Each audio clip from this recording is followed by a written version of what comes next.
you're not losing weight and getting healthier. You're losing weight at the expense of your health, which is also super not cool. That's not what we want. We want both, right? Hit me, producer Potts. When it comes to weight loss, there's still a lot of confusion around calories in and calories out and the importance of hormones as it pertains to these types of goals. Can you give us an explainer on both of these? Yes. So I think the challenge is that like weight loss gurus fall into two camps. One is it's all your hormones, and the other one is hormones don't matter. It's calories in, calories out. When in reality, it is a mixture of these two things, and understanding what's contributing to what part of the experience is really important for setting ourselves up for success, for getting that like slow and steady, sustainable, maintainable weight loss, if that's a goal for us. So the reality is that an energy deficit, meaning we consume fewer calories than we burn, is a requirement for using stored energy, right? So if we are consuming less energy than what it takes to do all the things we did in the day, our body has to make up that difference from energy stores. So that will either come from glycogen stores in our muscles and in our liver, or if we deplete those, it will come from fat stores. And so that is how you lose weight over time, is by having an energy deficit. So consuming fewer calories than we burn. So here's where hormones fit in. Hormones are part of all of the ways our bodies fight against the calorie deficit.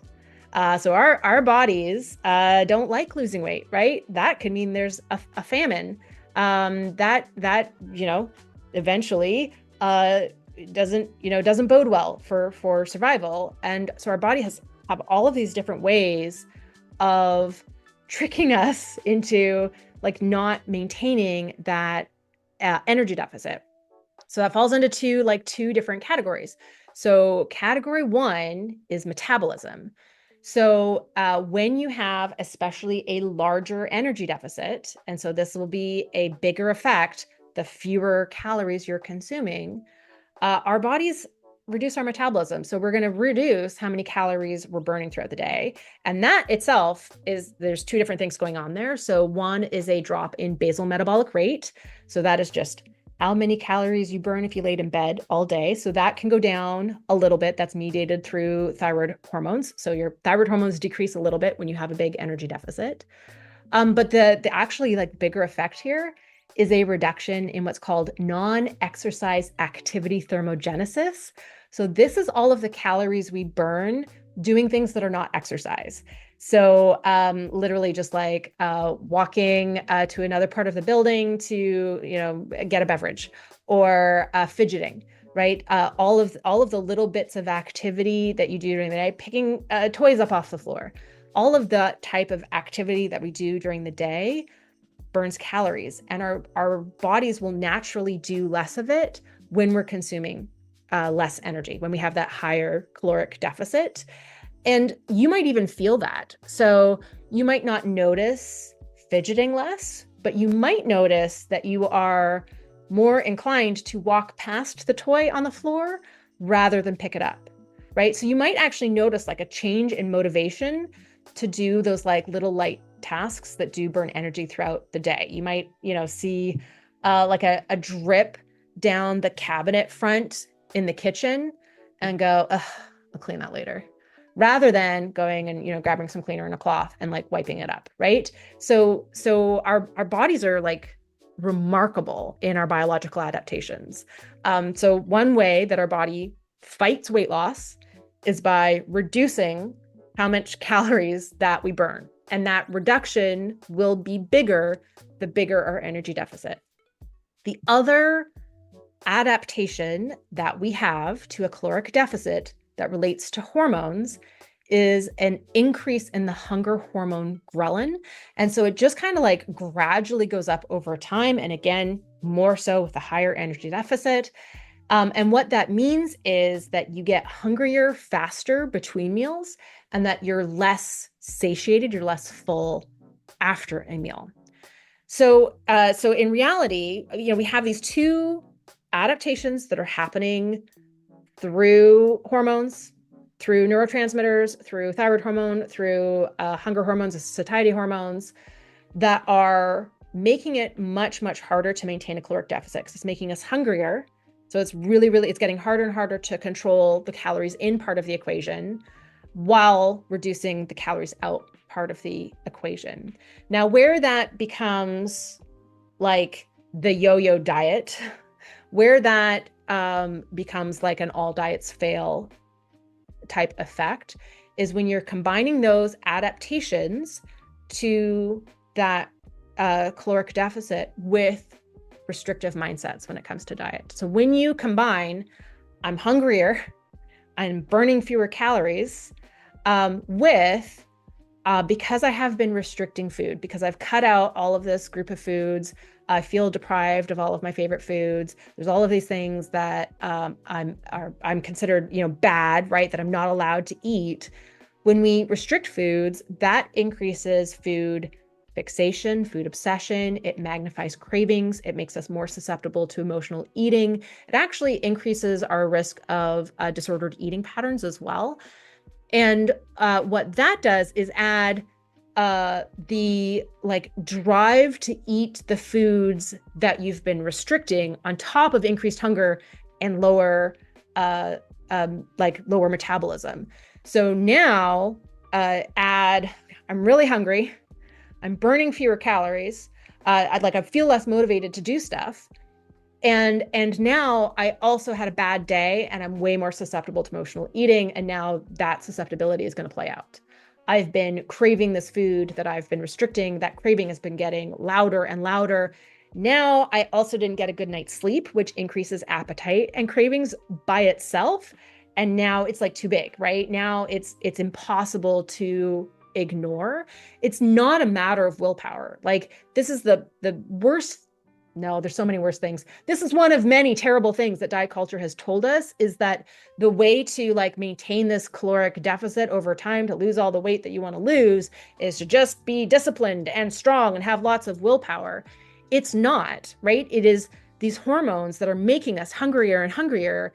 It is the psychological impacts of restriction that is magnifying cravings and making it so that food is calling our name, that we can't stop thinking about that food, right? Because it's increasing our fixations and obsessions. It's literally driving our thought patterns because we have been restricting that food.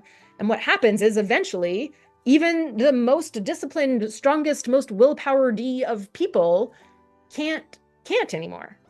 And then we have what's called the moment of disinhibition, right? So it's the moment where we break the rule.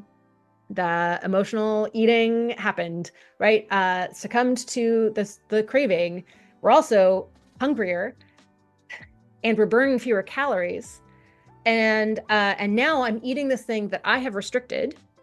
And now I feel like I don't have control over how much of it I'm eating, right? And I go from eating to way overeating. And that is the natural, normal consequence of a large energy deficit combined with restrictive dieting, right? Combined with deprivation, not allowing myself a collection of foods. Wow, our bodies just don't want us to lose weight. No, they don't. And it would have been, in evolutionary history, it would have been an advantage, right? To hold on to energy. There's reasons why our bodies don't think famine's a great idea, right? So all of these different adaptations happen because of feast-famine cycles through evolutionary history. But what the net effect now is that because weight loss diets are always taught to you with restrictive mindsets, is that the diet has built into its structure a failure point, right? A point where no human is going to be able to maintain it, right? You're going to feel good for a while, then you're going to feel like you're white knuckling it, and then you're not going to be able to do it anymore. And the entire diet and weight loss industry requires that. It's you know how like appliances don't last as long as they used to, right? That like short lifespan is like built in so that you will buy more appliances. It is the same thing with the diets, right? You are your diet is meant to not last. You are meant to gain the weight, right? Because you hit disinhibition. I don't have control anymore, and I'm hungrier, and it takes fewer calories to move my body during the day. So it's easier to put that weight back on, right? So if you started with, let's say, a metabolism where your body burns 2,500 calories per day, and you did a really like ridiculous diet, you were consuming 1,600 calories per day, which is what a lot of these diets recommend. And what happens is then you start burning fewer and fewer calories, right? So now it would only take 2,000 calories per day to maintain your weight. But you hit that moment of disinhibition, you feel like you have no control. You're way overeating all of these foods that you've been craving, right? Like all of your health behaviors unravel. But so now what used to be your maintenance calories at 2,500 is now 500 calories over because of those metabolic adaptations, right? So now you're gaining the weight back even more easily. And it's why so many people say losing weight's easy. It's keeping it off that's hard. I don't know that I super agree with the first part of that statement, but I definitely agree with the second part, right? It's why, for example, there's like the most often quoted study that looked at weight loss success over 5 years showed that 77% of people who lost 10% or more of their weight on any weight loss diet gained it all back, and many with interest within 5 years, right? That this is the reason. It is this like give and take between the energy deficit and the hormonal adaptations that are driving behavior, that are driving how easy it is to be sustainable, right? To like maintain what we're doing so that we can keep losing weight. And it's why my suggestion is, first of all, restriction doesn't work, right? That restriction, other than for medical reasons, that's a separate category. Restriction just drives the yo-yo, right? Because restriction is the thing that increases disinhibition, that eventually leads to the part where we're like, now I've broken the rules and now I feel like I don't have control, right? Right. So restriction, And even terrible. if we follow, even if we're, because there are some people who do adopt these diets and do them long term. Mhm. Like there's like even if you're following a restrictive diet, something you've said is you're likely not giving your body all the nutrients it needs. So that's another reason to kind of, maybe it's not white knuckling. Maybe you found this thing, it works for you, and you know you've changed, it's worked for you, but like also look at your nutrient status, right? I think that's really important.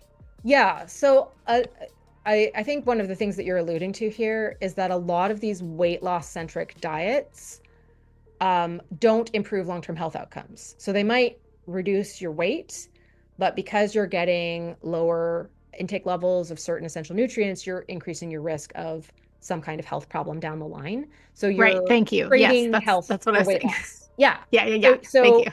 so so you're not losing weight and getting healthier. You're losing weight at the expense of your health, which is also super not cool. Like that's not what we want. We want both, right? We want to conform to societal's beauty standards because society keeps telling us that gives us more value and that life will be sunshine and rainbow unicorns.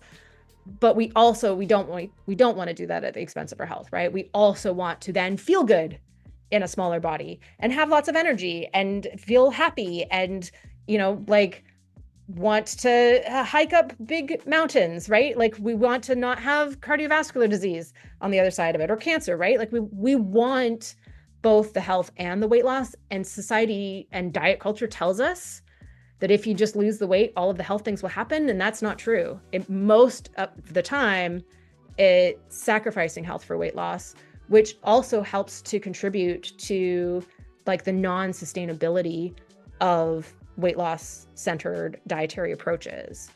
So And the flip side of that is thanks to like the body positivity and the health at any size movement, which you have said has been so important. Like, I think there are people who don't have a weight loss goal, who don't want to lose weight, but who do want to focus on health. And that's okay too, right? So there's absolutely, the yeah. other side of it as well. But I see what you're talking about. This is just the stuff that society has put into our brains. Like for me, since I was a teenager, you know what I mean? So it's just like it's there all the time. Yep. So it's why I talk about working on healthy habits. There's a lot of healthy habits that we can adopt that help us achieve that energy deficit while minimizing the metabolic adaptations. So typically that means not a very dramatic caloric deficit. Typically that means a lot of really satiating foods. So increasing our protein, increasing our fiber, eating a lot more, fruits and vegetables and whole foods. It means adding some moderate intensity activity, but also like avoiding overtraining. So what's really fascinating is that lots of light and moderate activity helps to regulate our appetites, but being sedentary increases our appetite, and being really like doing a lot of exercise, like being a endurance athlete, right? Like being somebody who likes to go out for really long runs, that also increases our appetites. We have like the best modulation of and regulation of that in that lots of light to moderate activity, right? Somebody who goes for a long walk every single day, right? Like that is like the perfect happy medium for appetite and craving regulation that improves sleep quality. It helps regulate stress, right? It can really help hold everything together. So there's lots of habits that we can work on that can minimize the adaptations and make losing weight something that is health supportive and going to improve our long-term health outcomes.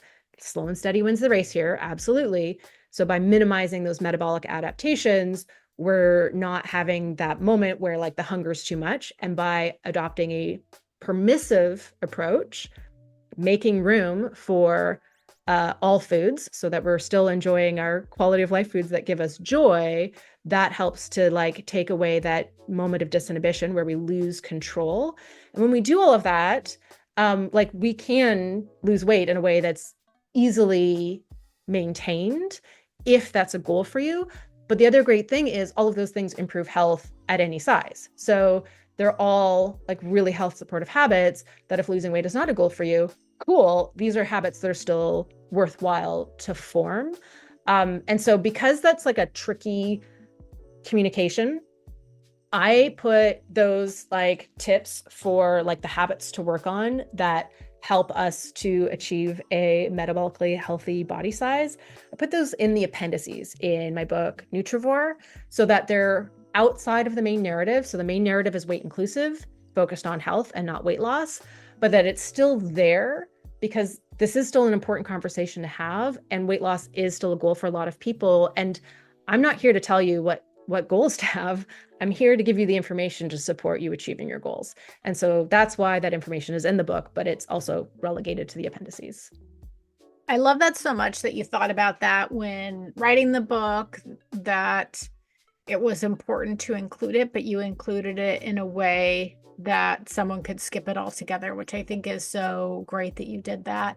And I just really appreciate you giving us the rundown on the whole calories in and calories out and hormones thing, because yeah, that was really eye-opening. And people say it as if it's such a simple thing. Oh, calories in, calories out.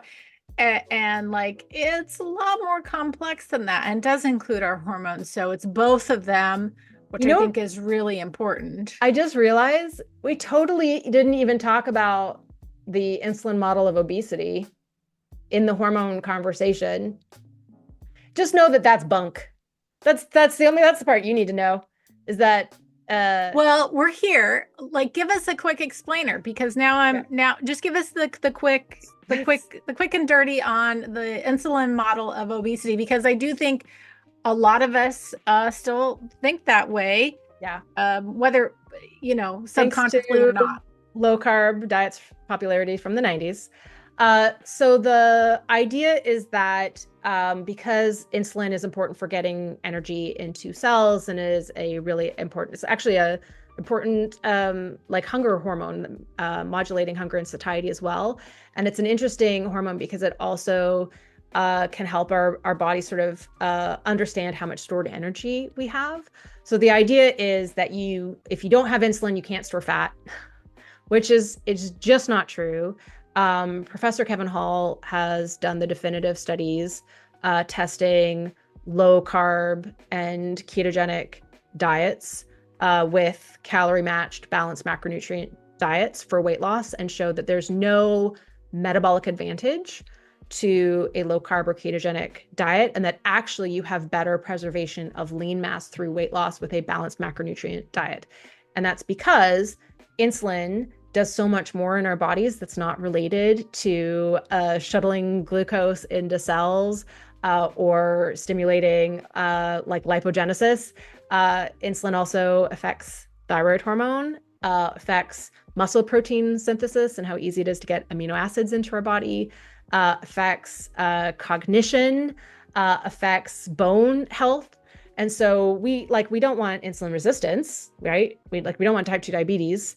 That doesn't help us, but we also don't want to avoid carbohydrates at such a big level that we're not making much insulin either, because we want all of these other things that insulin does that improves our metabolism. So all things being equal, it is better to have your energy deficit within moderate macronutrient distribution ranges. So 45 to 65% calories from carbohydrates, 20 to 35% calories from fat, and 10 to 35% calories from protein, and maybe towards the higher end for the protein range.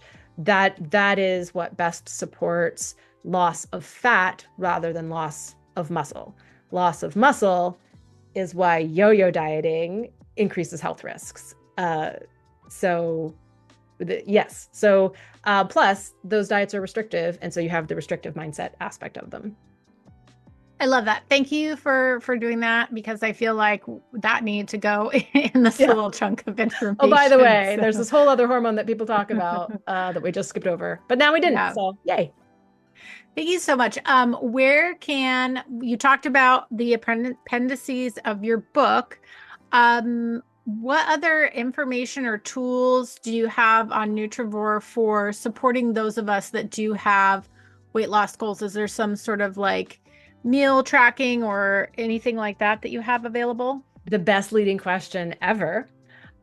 So there is, I mean, basically the science behind all of the important nutritionally dense foods to add to our diets all kind of culminates in what's called the Nutrivore Weekly Serving Matrix in my book.